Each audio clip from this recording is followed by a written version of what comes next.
Aí, ó, chegamos aqui na Cachoeira do Tibre. Olha lá, a criançada tudo pulando, a Stephanie e o João. Olha lá, ó, a Stephanie, o João e a Manu fazendo a festa ali. Nós ó, a Tina tá aqui. A Tina sentada, também tô sentado aqui perto dela. Uma cachoeira linda. É muito bonito aqui, pessoal tudo se divertindo ao final de semana aqui, ó. É muito legal. Cachoeira do Tibre. Para você que ainda não conhece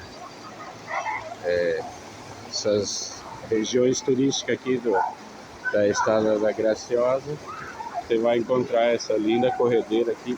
O pessoal denomina como corredeira, né? Porque ela é baixa e tal. Tem essas pedras aqui. E tem ali uma piscina natural, onde o pessoal pula com a corda lá, estão brincando. Essa é a Cachoeira do Tibre. Agora aí, ó, plena 3:30 da tarde. Todas as famílias aqui, ó, se divertindo. Então é isso. Fica aí para vocês a dica de diversão e lazer aqui com a família.